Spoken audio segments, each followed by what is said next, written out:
Merhabalar arkadaşlar, kanalıma hoş geldiniz. Bugün sizlere Instagram'da Reels olarak paylaştığım berenin yapımı ile geldim. Çok soruldu nasıl yapıldığı konusunda video çekmem de istendi. Hızlıca başlamak istiyorum. Keyifli ördüm. Çok güzel bir model oldu. Şöyle iki renk ipim yetmediği için ben iki renk şöyle uyumlu bir renkle kullandım. Dilediğiniz renklerle yapabilirsiniz. Hazır bir pomponla da gri renkli pomponla da bu şekilde uyum sağladığını düşünüyorum. İp bilgisini vermek istiyorum. Alize Midi Süperlana ile ördüm. Orta kalınlıkta bir ip. Şöyle SS alarak özelliklerini tuhafiyelerden kolaylıkla bulacağınız bir ip. Yün karışımlı atkı ve bere için gayet uygun bir ip. Ben hemen iki renkle şöyle yine deneyeceğim. Diğer beremi öreceğim. Ve tığ numaram da 4 milim arkadaşlar. Siz 3,5 milimle de örebilirsiniz. 4 milimle de gayet güzel, rahat bir şekilde örülüyor. Hemen başlamak istiyorum. Bu standart bir ölçüdür. Ördüğüm şöyle lastik kısmından örülerek başlanıyor modele. Lastik kısmından başlayacağım. Şimdi sayılarını sizlere ördükçe de sizlerle bilgileri paylaşacağım. Öncelikle 77 zincir çekerek, çok sıkı da değil, çok gevşek de zincirlerimizi çekmeden orta gevşeklikte örmeye gayret edelim. Bakın gördüğünüz gibi 77 tane zincir çekerek hemen hızlıca sonuna kadar 77 adet zincirimizi çektik. Şöyle düz tarafını tutarak, yani dolanmasın, son ilk çektiğim zincire şöyle kaydırma tekniğiyle birleştirdim. Bir iki zincir çekiyorum. Aynı yere bir tane ikili trabzan yapıyorum. Yanından ipimizi de arkadan yürüterek şu tek dallarını alarak ikili trabzan 77 zincir üzerine ikili trabzanlarımız olacak. Sonuna kadar bu şekilde ikili trabzan yaparak ilerleyelim. Başladığımız yere kadar zincirimizin düz yönü, düz tarafı, yani düz yönü bize dönük olacak şekilde göstermek istiyorum. Bakın, tek dalını alıyorum üstten, üstteki tek dalını ve ikili trabzan yaparak ilerliyoruz. Sonuna kadar gelelim. Sonuna kadar geldim. Son trabzanımı yapıyorum ve bakın, ilk yaptığım trabzanın tepesine birleştirme yaptım. 2 zincir çektim ve ilk trabzanın şöyle belinden, ön kısmından alıyorum trabzan olarak, diğerinin arkasından. Bir önden bir arkadan lastik öreceğiz. Sonuna kadar bu sırayı, ikinci sıramızı da arkadan iki seferde çıktım. Yanındakini önden, yanındakini arkasından doluyorum. Yanındakini önden. Sonuna kadar gelelim. İkinci sırayı da birleştirme yerini gösterip iki sıra daha lastik öreceğiz ve berimizin ilk başlangıç kısmını tamamlayacağız. Evet, sonuna geldim. İkinci sıra lastiğimin hemen bakın arkadan ördüm, bir tane kaldı. Bunu da önden örerek arada çektiğim iki zincir vardı. Bunu arkaya, yani arka lastik olarak kabul ederek ilk ördüğüm lastiğin tepesine birleştirdim. Bakın, önden aradaki zincirlerimiz arka olarak kabul ediyorum. İki zincir çektim. Hemen yine öndeki lastiği önden. Üçüncü sıramız bu. Arkadaki lastiği yine arkadan belinden dolayarak örüyoruz. Öndekini önden, arkadakini arkadan. Bu kadar arkadaşlar. Bu üçüncü sıramız, dördüncü sıramızı da aynı şekilde örüyoruz. Toplamda 4 sıradan oluşuyor.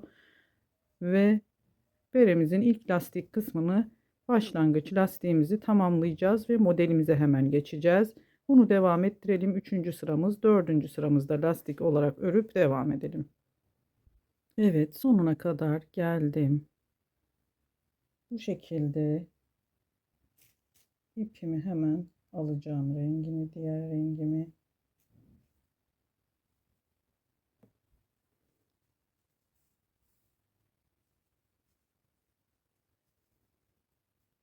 Bu rengimden buraya birleştireceğim.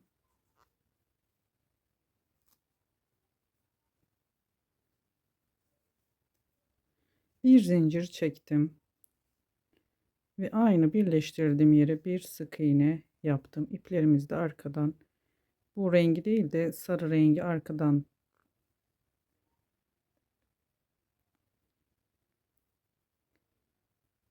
sabitlersek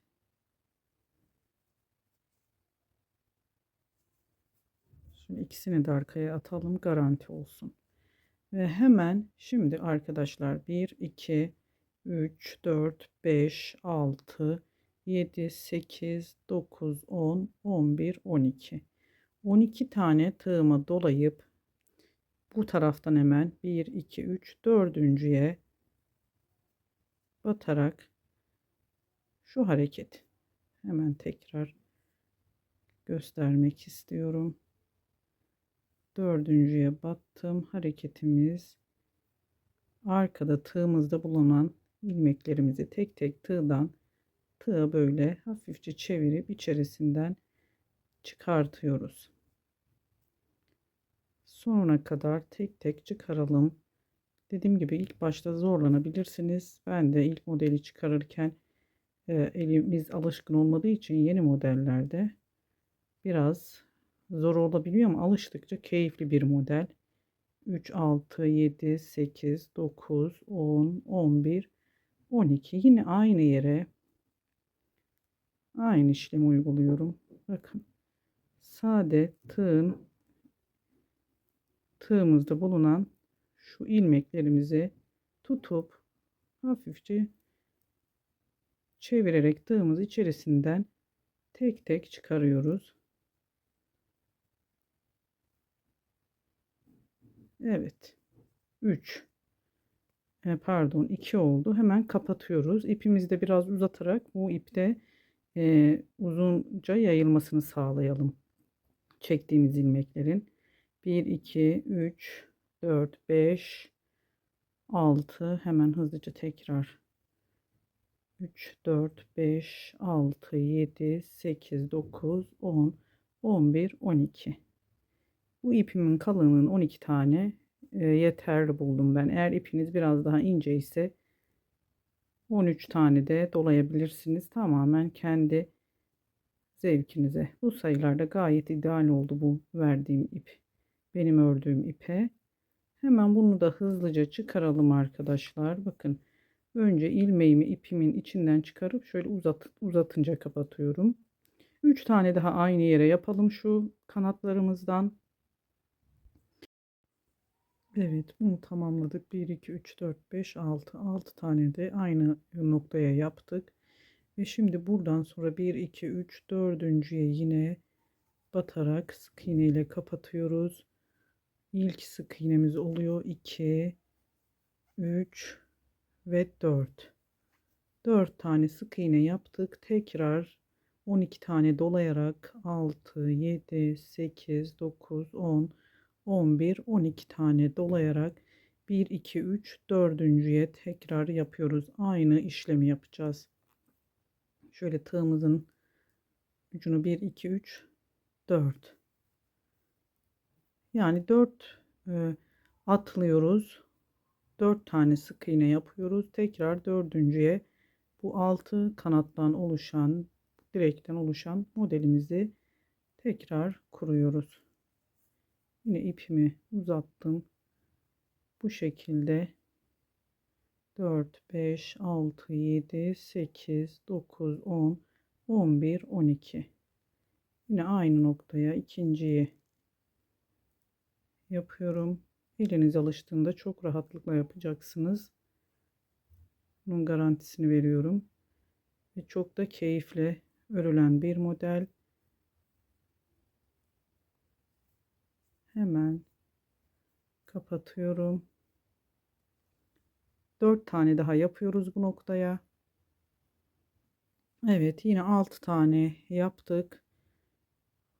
Burası yaptığım ilmeğimiz 1 2 3, dördüncüye sık iğne ile kapattım.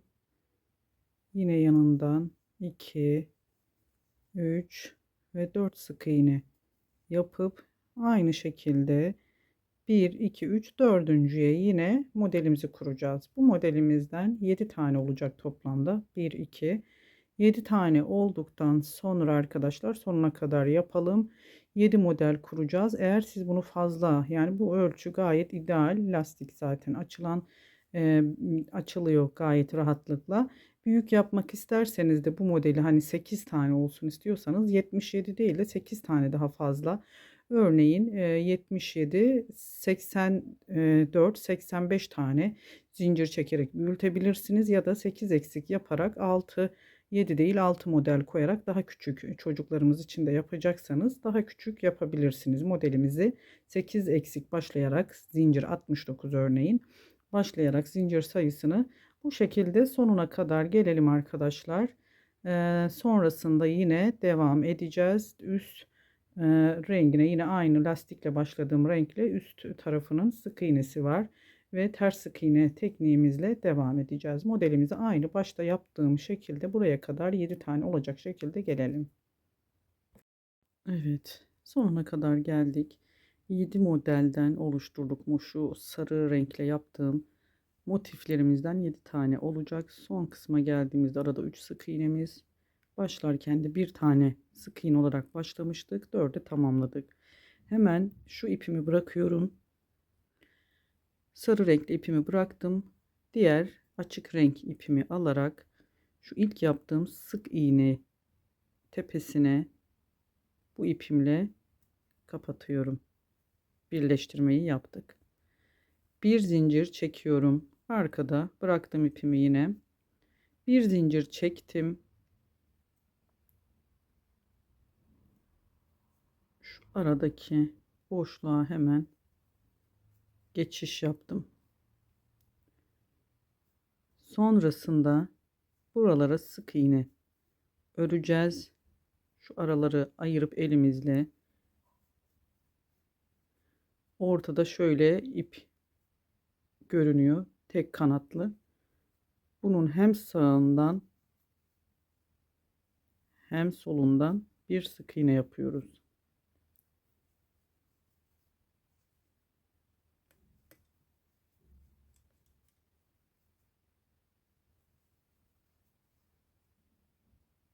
Bu sırayı sık iğne olarak öreceğiz.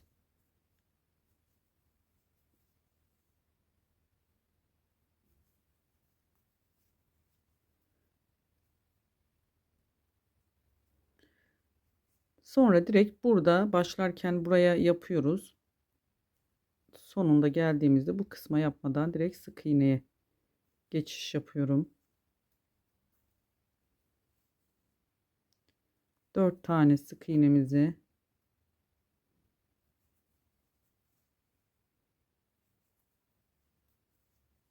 yapıyoruz. Yine buraya başlarken kanadının bu tarafına batarak sık iğnemizi yapıyoruz. Sadece bitişlerde batmıyoruz.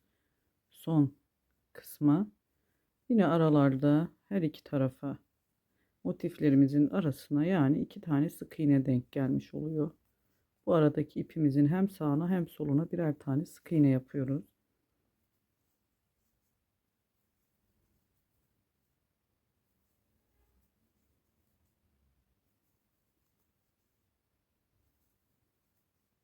Ve yine geldik. Burayı atlıyorum.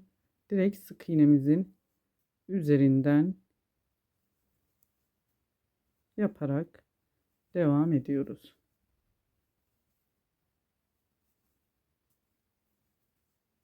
Yine hemen başlarken bu tarafa batıyoruz. Bitişlerle buraya batmadan atlıyoruz arkadaşlar.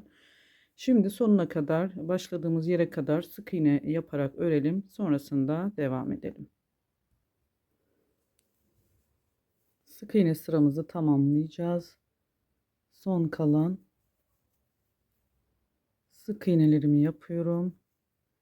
Bakın başlangıçta şu ilk açık renkle başladığım sık iğnenin bize bakan tek dalını sabitledim ve bir zincir çekiyorum. Çektiğim zincir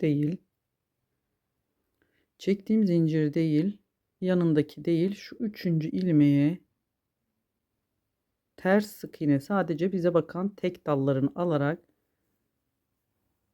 yani sağımıza doğru örmeye başlıyoruz. Ters sık iğne tekniğiyle sadece tek dallarını alıyoruz. Şimdi onu tekrar yakından göstermek istiyorum. Bakın, arka dalları kalıyor. Şuradan gösterirsem tek dalını aldım. Arkadan tek dallarını da modelimizi kurarken batacağımız yerler olacak.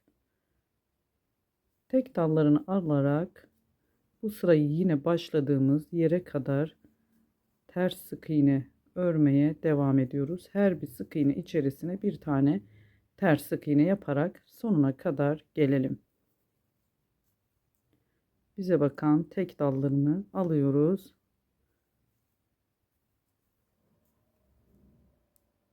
Tekrar bir tane daha gösterip, bakın, tığımı buradan çekiyorum.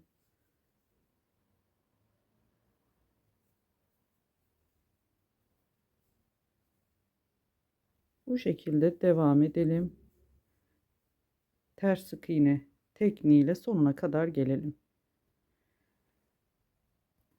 Evet. Ters sık iğnemizi de sonuna kadar yaptık ve geldim. Şimdi burada ilmeğimi çıkardım. Şu ilk başta yaptığım şu aradan arkaya alıyorum. Burada birleştirmiş oluyorum. Bir zincir çekiyorum sıkıca. Şu orta kısımlarına model gelecek arkadaşlar. Bakın, gördüğünüz üzere ikinci sıramızın modeli tam bu 4 sık iğnenin arasına gelecek. Yani orta kısımdan şöyle göstermek istiyorum. Şu arkadan diyelim ki tam şu kısma, ya ikinciden ya üçüncü sık iğneden tam ortalama yapacağız bunu ki aralarında böyle bir düzen olsun modellerimizin. Şimdi ben bu orta kısmı bulmak için şöyle arka dalına doğru ipimi alacağım. Tam bu orta kısmına gelecek şekilde şöyle biraz uzatıp, dediğim gibi zaten arka kısımda kaldığı için sıkıntı olmuyor. İplerimiz, bakın, hemen sarı ipime geçiş yapacağım. Bunu bıraktım. Sadece ilmeği arkaya doğru aldım. Şu orta kısmına bir tane kaydırıp düzgün tam denk gelmesi için hemen ne yapıyoruz? Burada 1 2 3 zincir çektim. Hemen yine 12 tane ilmek dolayıp 5 6 7 8 9 10 11 12 aynı battığım yere, şu geldiğimiz kısma modelimi yapacağım. İlk modelimi. Bu sırada da 6 tane olacak. Sonraki sıralarda 5 4 diye eksiltmelere gideceğiz beremizde. Bu sırada da değişen bir şey olmayacak. İlk sıradaki gibi sade bir tane gösterip birlikte örelim. Arka planda şöyle tam çekmedim. Bir zincirle kapattım. Buraya yine 3 tane ilk etapta buraya yapacağım. Sonrasında geldiğimde sonuna 3 tane daha sonradan, en son oraya döndüğümde yapacağız. Hemen 2 5 6 7 8 9 10 11 12 yine aynı yere batıyorum. Buraya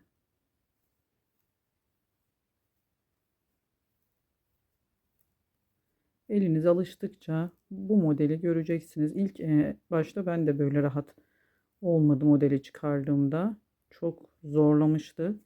Ama alıştığınızda gayet keyifle örülen bir model. Şimdi üçüncüyü de yapalım. 3 tane yaptık. 6 tane olacaktı. Tam ortasına denk gelecek bu sık iğnelerin. 3 tanesini de buraya döndüğümüzde tam bitişte yapacağız. Hemen şimdi arka dallarına bakalım. Şu ipimiz arkada kalsın.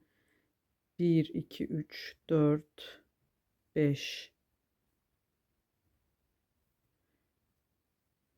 4 tane atladım. Beşinciye bir sık iğne. Önemli olan burada nedir arkadaşlar? Onu sizlerle paylaşmak istiyorum. Arada 3 tane de bırakabilirsiniz. 5 tane, beşinciye de atlayabilirsiniz. Önemli olan şu sık iğne, 4 tane sık iğnemizin tam şu tepeye denk gelmesi. Bu motiflerimizin de tam sık iğne ortasına denk gelmesi. Yoksa hani burada bir sayı zorunluluğu yok. Ayşe Hanım özellikle hani şunu diyebilirsiniz. Ayşe Hanım kaç sıra? Çünkü ilk sırada 4-4 hep atlıyorduk. Arttırma yaptığımız için sık iğne sayımızda arttırma oldu. O yüzden de bu sırada 4 tane atlamamız gerekli diye bir kural yok. Sadece modelimiz şu orta kısma gelecek. Örneğin arada şöyle 5 tane kalabilir sık iğne. 6.'ya batabilirsiniz. Veyahut onu ayarlayacaksınız. Yani önemli olan kural sadece tepede 4 sık iğnemiz şu şekilde gelmesi gerek. Modelimizin de tam bu ortada olması gerek. Aralarda kalan ilmeklerin önemi yok. Yani 5 de olabilir, 4 de olabilir, bazen 3 de olabilir. Bunu zaten model bu şekilde ilerliyor. Yani sayı burada denk gelmiyor bu sıralarda. Hemen şimdi yani bakın göstermek istiyorum. Tam tepeye 4 sık iğnemiz arada neredeyse 2, 4, 5 tane atlayıp 6.'ya batarak yaptım. Normalde ilk sıramızda 4 atlıyorduk. Ama dediğim gibi sık iğne sayımız arttığı için üst sırada bunun önemi yok. Sadece tepelerde ve şu aralardaki modelimizin denk gelmesi. Şimdi onu göstereceğim hemen. 5, 6, 7, 8, 9, 10, 11, 12. 12 ilmek saydıktan sonra bakın arada 1, 2, 3, 4, 5, 6. 6.'ya batarak bu ortayı çünkü bulmamız lazım. Tekrar sayıyorum. 1, 2, 3, 4, 5, 6. Arka dalına battığımda tam ortalama bakın ortayı buldum.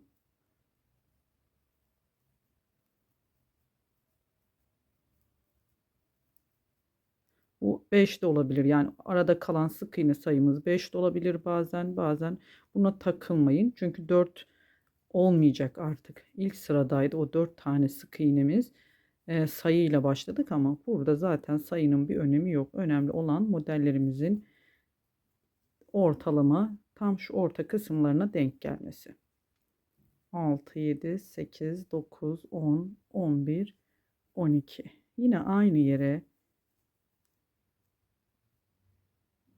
modelimizi yapalım. Evet, yine 6 tane yaptık.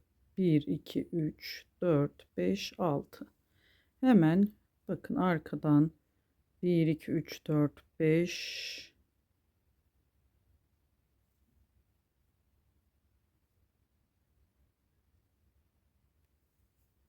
Beşinciye 4 tane bırakıyorum. Beşinciye dediğim gibi altıncıya da eğer denk gelmiyorsa ortaya batabilirsiniz. Hiç sıkıntı yok. 2,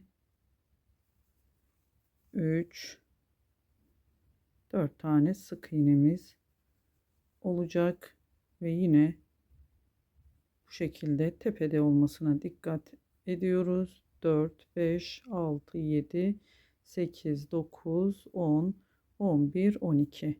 Hemen bakın sayıyoruz. Kaç tane? 1, 2, 3, 4, 5. 6.'ya yine biz batalım. Çünkü tam bu sık iğnelerin ortasına. Yani 6. yine hemen hemen aynı sayılarla ilerlersek hepsi aynı olmuş olacak. Bu şekilde bu sırayı da tamamlayıp sonuna kadar gelelim arkadaşlar. Modellerimizi şu sonuna gelelim. Burada da 3 tane aynı yere yapıp yine açık renkli aralarını sık iğne ters sık iğne tekniğiyle örerek devam edeceğiz. Sonuna kadar geldim. 4 sık iğnemi tam bu tepeye yaptım. Şimdi burada 3 tane modelimizden yapmıştık. 5, 6, 7, 8, 9, 10, 11, 12. Hemen aynı yere 3 tane daha yapıp tamamlayacağız.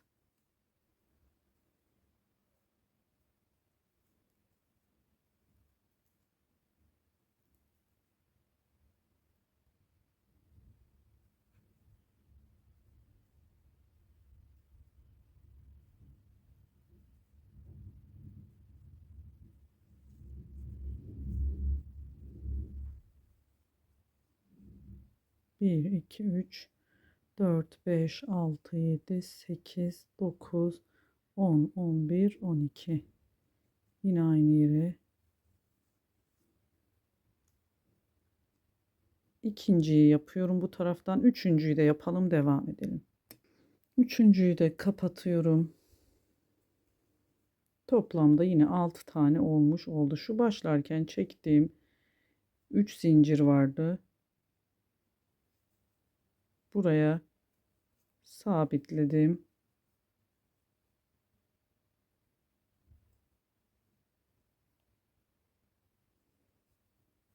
Yine şöyle ipimi aldım. Bu ipimle birlikte burayı çekip sabitlemek istiyorum. Bir zincir çektim. Toplamda burada da bitirdik. 6 tane modelimizin kanadını yaptık. Hemen birleştirdiğim yere bir sık iğne. Yine bu sırayı da alt sırada nasıl yaptıysak aynı sık iğne sırasıyla örelim. Sonrasında yine ters sık iğnemizi de aynı şekilde örüyoruz. Bir değişiklik yok bu sırada.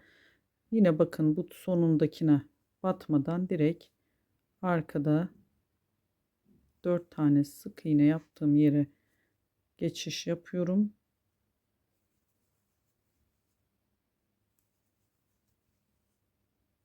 Dördüncü.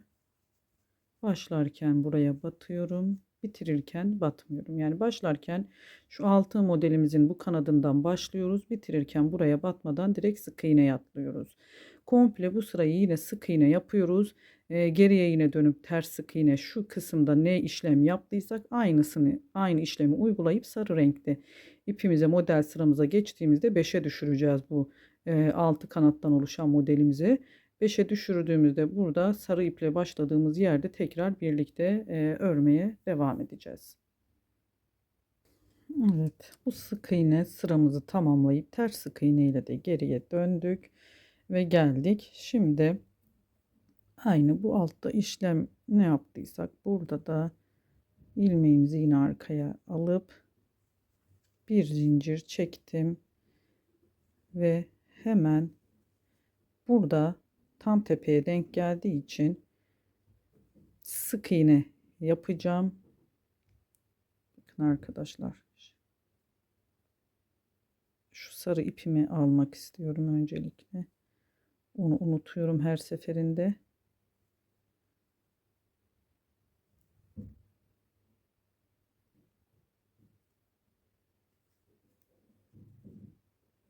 Şimdi yine sarı ipimiz zaten burada. Alttan alalım, ipimiz arkada olsun. Bir zincir çekiyorum. Arka dallarına bir tane sık iğne yaptım. Bir tane de yine yanına yaparak iki sık iğnemizi burada yapıyoruz. Dönüşte zaten buraya geldiğimizde iki sık iğne de burada yapacağız. Hemen bu tepeye denk gelecek olan sık iğne kısmı iki tanesini yaptık. İki tanesini de bitirdiğimizde yapacağız.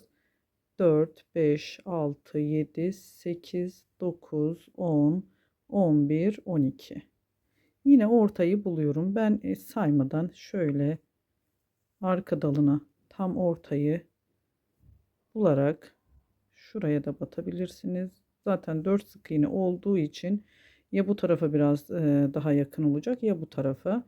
Sıkıntı değil, o yüzden hemen örneğimizi kurarak bu sırada bu modelimizin kanatları 5 tane olacak.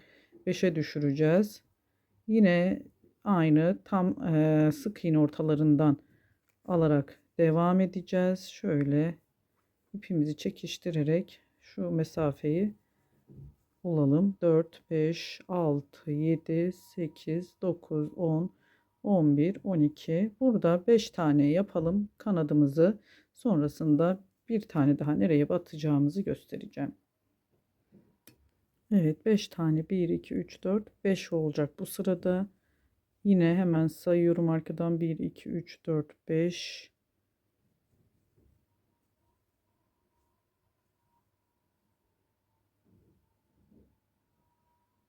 1 2 3 4. Altıncıya battım. Dediğim gibi önemli olan tepeyi ve arayı bulmak. Arada beşinciye de batabilirsiniz. Yine 4 tane sık iğne yapıyorum. Tam tepeye denk gelecek şekilde hemen yine modelimizi kurmak için bu ara kısımlara tam sık iğne ortamıza denk gelecek bir şekilde modellerimizi beşer tane kuruyoruz. Yine bu sırada bir değişiklik yok arkadaşlar.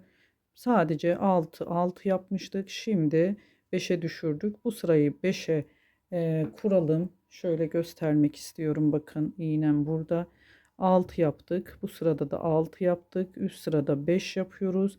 Sonrasında 4'e düşüreceğiz. 2 sırada 4 yapıp son 2 sırayı 3'e düşürüp e, bir kafa karışıklığı olmasın. Şimdi biz 5 tane yaparak ilerleyelim bu sırayı. Aradaki açık rengimizle yine şu sık iğne ters sık iğne olayını yapalım. Bir değişiklik olmadan sonraki dördüncü sıramızdaki şu sarı renkli olan şu modelimize geçtiğimizde kaç tane yapacağımızı size söyleyeceğim. Hemen devam edip gelelim. Çok uzun tutmak istemiyorum videoyu. Değişik bir şey yok. Farklı yapacağımız bir yer. Modellerimizi 5 taneye düşürdük. Bu sırayı yapıp açık renkle sık iğne ters sık iğneyi örüyoruz yine aynı şekilde ve devam edelim sonrasında yine. Evet, 5'e indirdiğimiz bu modelimizi de şu kanatlarını 5'e indirdiğimiz sıramızı tamamladık. Sonrasında sık iğne yine aynı şekilde ters sık iğne ile açık renkli olan kısmımı da bitirdim. Burada tam ortak kısma geldik ve burada ipimi arkaya aldım.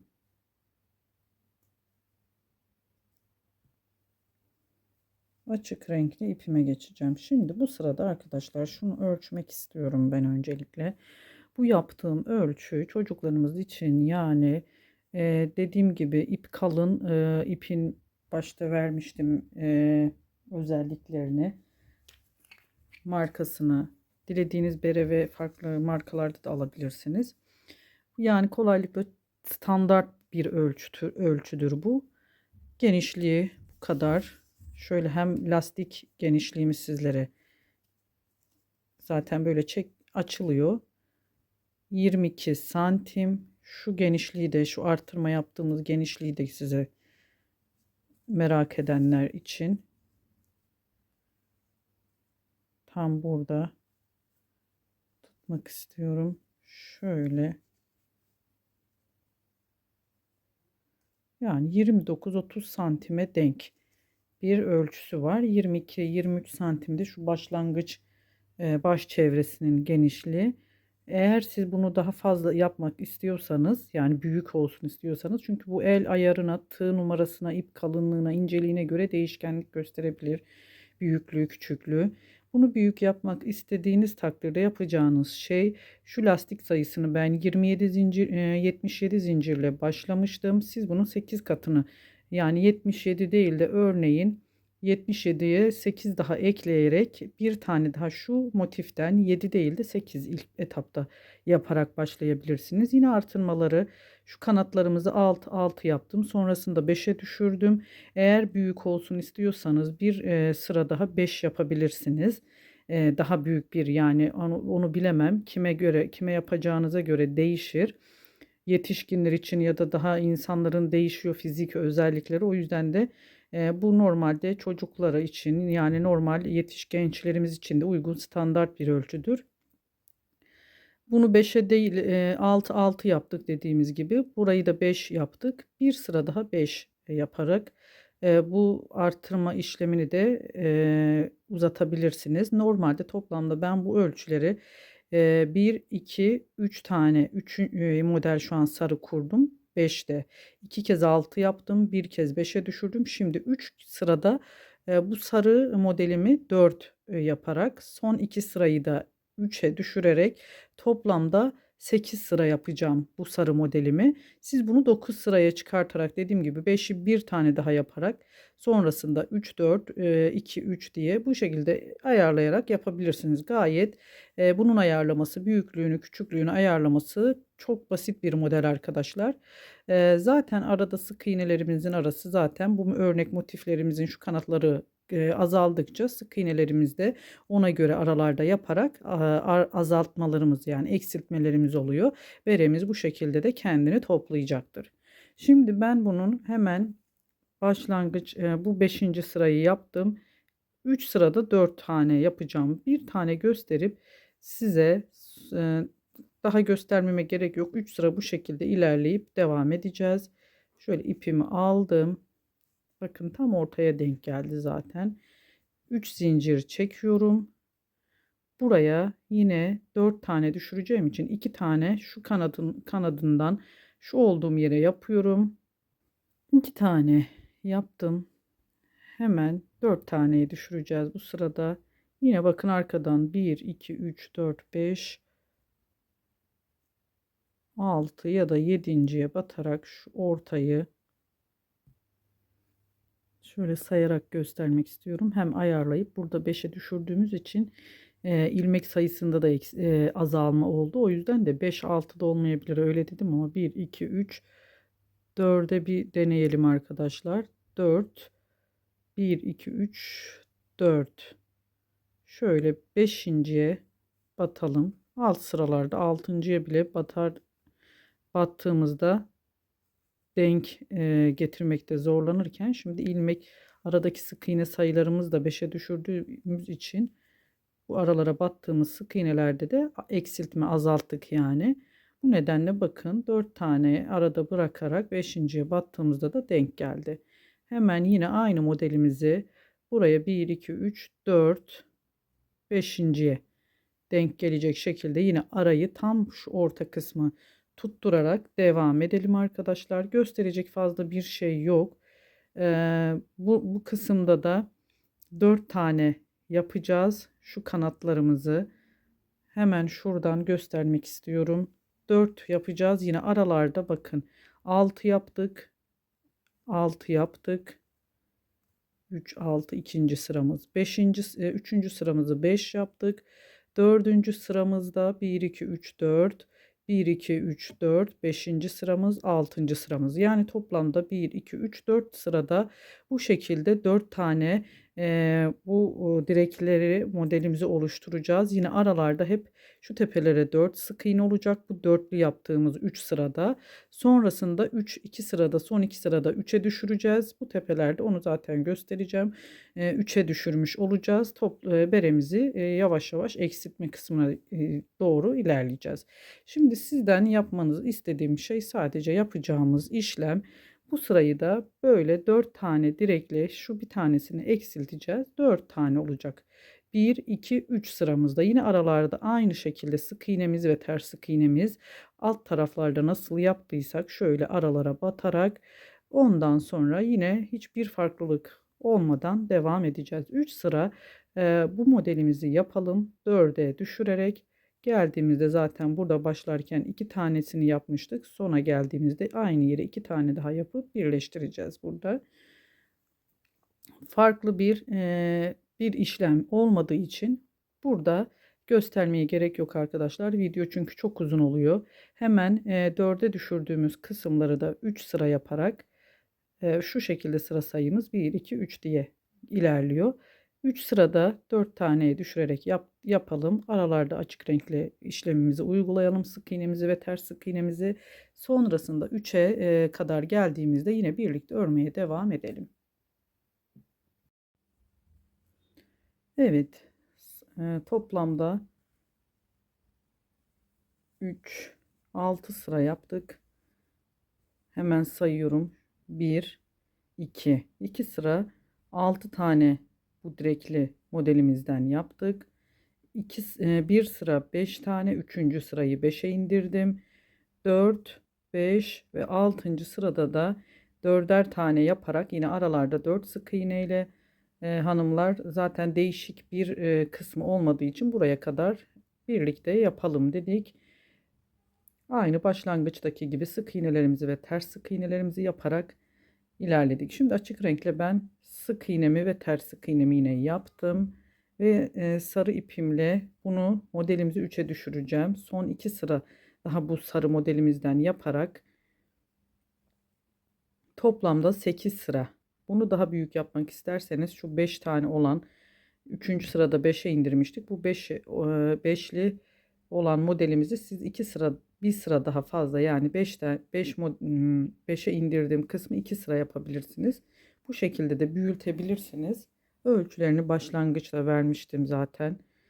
İpimizin de aynı kalınlıkta alırsanız aynı ölçülerde siz de yapabilirsiniz. Şimdi hemen şöyle ipimi aldım. Yine modelimizin ortasına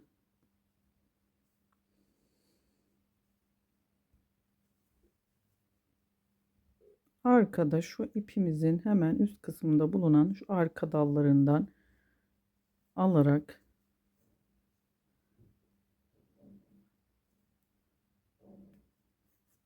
ipimi çıkardım arasından. Bir zincir çektim. Bulunduğum aynı yere bir tane sık iğne yapıp şimdi modelimi kuracağım. 4, 5, 6, 7, 8, 9, 10, 11, 12. Ne yapmıştık? Bu dörtlü direkli olan kısımlarda da aralarda 4'er tane iğne atlamıştık. Dediğim gibi önemli olan 5 tane de olabilir, 6 tane de. Arada atladığımız sayılar önemli değil. Yani bir iki fazla eksik olabilir. Önemli olan bu modelimizin şu sık iğne olan kısmının tam ortasından almak. Bakın gösterdiğim gibi. 4 tane olan bu sık iğnelerimiz de yine modelimizin alt tarafta yaptığımız, alt sırada yaptığımız modelimizin tam tepesine denk gelmesi ki böyle üst üste sıraya yani kaydırdığımız zaman gayet muntazam bir şekilde sıralaması düzgün olsun. Şimdi hemen 12 ilmeğimi yaptım. Burada 3'e düşüreceğiz. Yine 4 sık iğnemizle bitirmiştik bu alt modelimizi. Bakın kaç tane atlamamız gerekiyor. 1, 2, 3, 4. Böyle bakıyorum. 4 ise ben 5.'ye batacağım burada. Tam ortaya denk gelsin. Arada 4 tane bıraktım.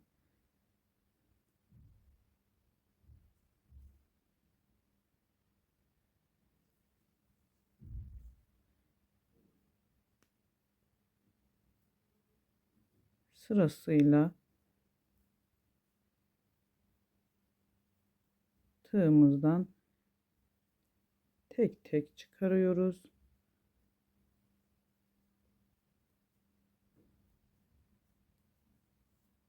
İpimi de uzatıp oradaki mesafeyi ayarladım ve kapattım.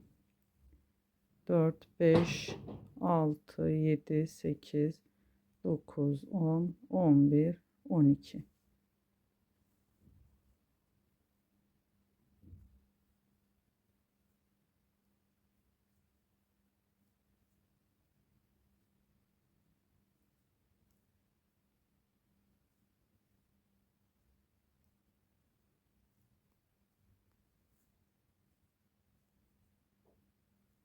Yine kapattım. Bu sırada 3 tane olacak bu modelimizin direkleri. 5, 6, 7, 8, 9, 10, 11, 12.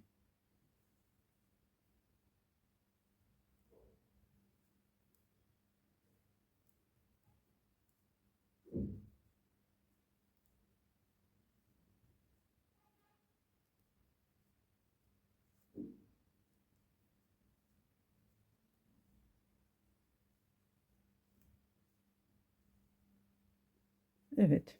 3'e düşürdük. Hemen ne yapıyoruz? 1, 2, 3. Bakalım dördüncüye. Evet, dördüncüye batalım. Yani 1, 2, 3 dördüncüye battık. Ve bu sık iğnemizi de 3'e düşürdük. Bu iki sırada bu şekilde yapacağız. Tam tepeye 3 tane sık iğnemiz denk geldi. Dilerseniz eğer denk gelmediğini düşünürseniz bu şekilde yine beşinciye batayım. Evet. Dediğim gibi önemli olan şu tepelere denk getirmemiz. Arada kalması ne kadar kaldı yani bir tane iki tane illa bu sayılar denk gelecek diye bir kural kanun yok. Hemen aynı şekilde tam tepelere batarak bakın 3 tane dördüncüye batarak bu taraflara yine gelirken tepelerde sık iğnelerimiz tam tepede 3 tane sık iğnemiz olacak. Yine modelimizi 3 tane kuracağız. Aynı yaptığım şekilde sonuna kadar ilerleyelim. Evet. Sonuna kadar yaptım. Son üçlü olan modelimi yaptım ve 1 2 3 4 5. Şurada tam arada 4 tane bırakacağım. Bir sık iğnemi yapıyorum. Zaten başlarken bir tane yapmıştım. Bir de arkaya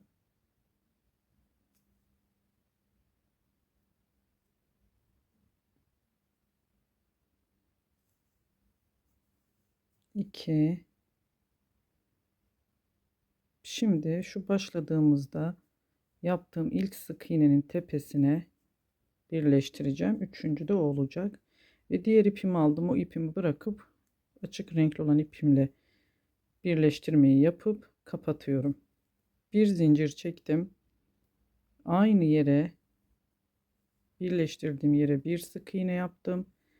Yine sık iğnelerimiz aynı. Bakın modelimizde eksilttiğimiz için de sık iğnelerim sayımız da eksiliyor. Arasına başlarken araya batıyorum. Bitince buraya batmadan direkt bu 3 tane olan sık iğnemin tepesine, bu her sırada böyle arkadaşlar. Diğer dörtlü yaptığım sıralarda da aynı şekilde bu sık iğnemiz ilerliyor. 3 tane yaptık. Dördüncüye geçtim.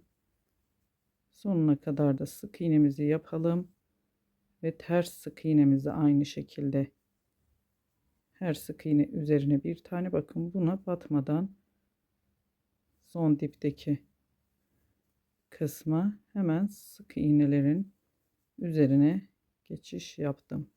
Sonuna kadar sık iğne sıramızı tamamlayalım. Ters sık iğnemizi de örelim ve bir sıra daha aynı şekilde üçlü modelden yapalım arkadaşlar. Sık iğne, ters sık iğne sıramızdan sonra bir sıra daha böyle 3 tane kanatlı olacak bu direkli modelimizden. Üçlü yapacağız. Yine sık iğnemiz 3 olacak aralarda. Bunu bitirelim modelimizi. Sonrasında tam ikili trabzan, üçlü trabzan 3 seferde çektiğimiz trabzan sıramız var ve sık iğne eksilterek yapacağımız sık iğne sıramızdan sonra beremizi tamamlayacağız. Evet, sonuna kadar bir sıra daha böyle bakın 3 2 sırada 3 modelle kurdum. Sadece sık iğne sırasını yapıp sonuna geldim. Ters sık iğne yapmıyoruz. Sarı renkli ipimi kestim arkada. Onunla işim bitti. Hangi renk iple bitmesini istiyorsanız o renkle devam ettirin siz de. Açık renkle başladım. Açık renkle bitireceğim ben. Hemen burada yaptığım ilk sık iğneyi birleştiriyorum. 1 2 3 zincir çektim. 2 kez başını alıp birleştirdiğim yere 1 2 3 seferde çıktım. Trabzan, üçlü trabzan yapıyorum. Yanındakine yine aynı. Her bir sık iğne içerisine bir üçlü trabzan yapıyoruz. şekilde sonuna kadar gelelim.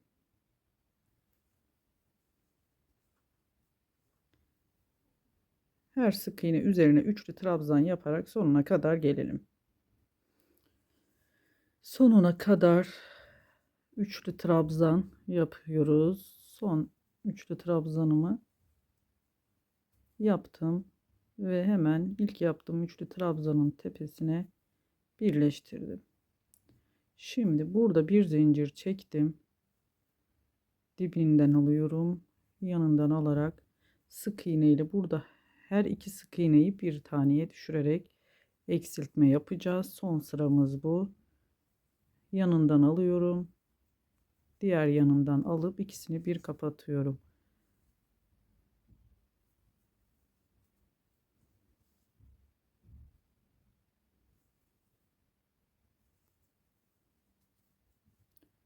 Sürekli sonuna kadar bu şekilde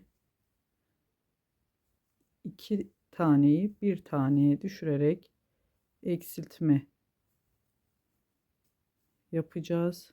Sonuna kadar böyle devam edelim.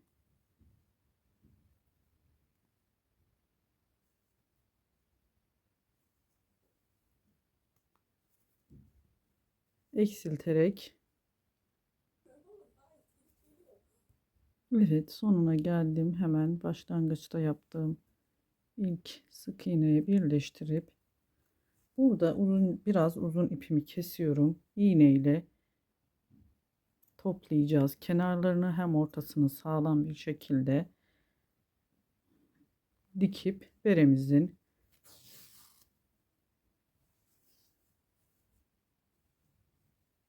bitirmiş olacağız. Hemen iğnemi takıyorum, ipimi. Bu aralardan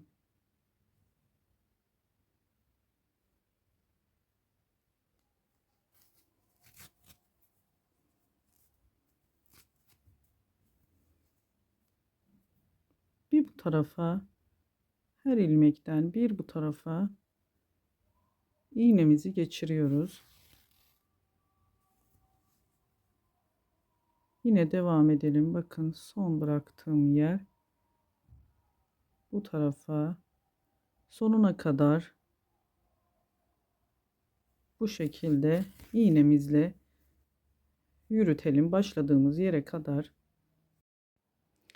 Evet, sonuna kadar ipimi önlü arkalı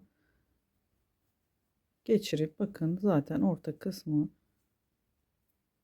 toplandı. İpimizi de çekip orta kısmını bu şekilde karşılıklı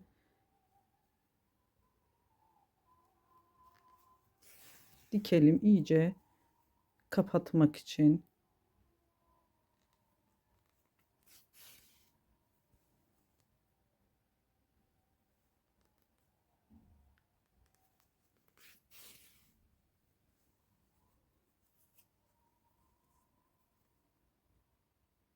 Elim kameraya vuruyor yine. Örgüler küçükken sıkıntı olmuyor da büyüdüğü zaman muhakkak bir kameraya dokunduruyorum. Daha yakından çekebilmek için. Çok basit, bu şekilde kapatalım ve tamamlayalım. Orta kısmı kapanana kadar boşluğu dikelim.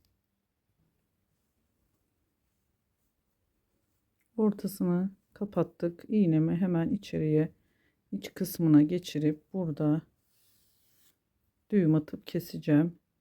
Dediğim gibi bu aynı ipiyle de pompon yapabilirsiniz siz, kendi ipiyle. Ben hazır pompon kullandım. Çok önceki videolarımda bulabilirsiniz pompon yapımını. Dilerseniz YouTube'da pompon yapımı yazarak farklı anlatımlarda, videolarda bulabilirsiniz kolayca. Yapabileceğiniz bir pompon. Yani yapımı da kolay pompon. Siz nasıl tercih ederseniz tamamen zevkinize kalmış. Ben hazır pomponu da yakıştırıyorum. Tuhafiyelerden de alabilirsiniz pomponlarınızı. Evet. Şöyle kendi renginde bir pompon. Gayet ipi de bakın sağlam. Karşılıklı içerisinden tam orta kısmını buluyoruz. Öncelikle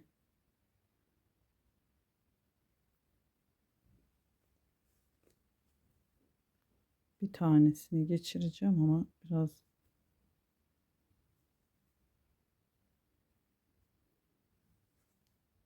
daha ince bir tığ aldım.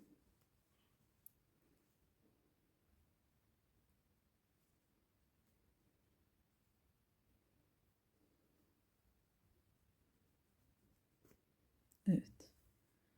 Bunu geçirdik. Diğerini de nereden geçirdiysek hemen şu karşı tarafından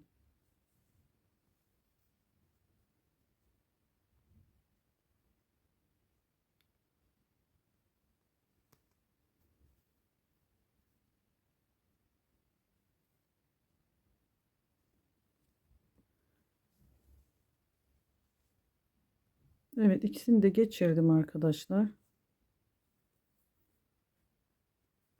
İçeriden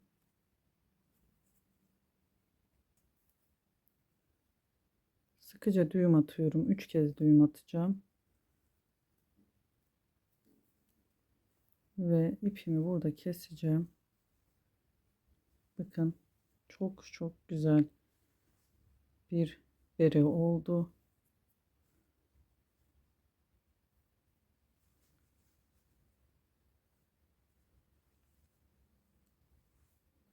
Bu kadardı arkadaşlar. Bere yapımımız. Renkleri de çok güzel oldu. Modeli de gayet şık ve gösterişli bir bere. Yapımı da çok zevkli. Dediğim gibi tamamen eliniz alıştığında çok keyifli örebileceğiniz bir model. Beni sabırla dinlediğiniz için teşekkür ediyorum. Başka bir videoda görüşmek ümidiyle. Hoşça kalın. Allah'a emanet olun.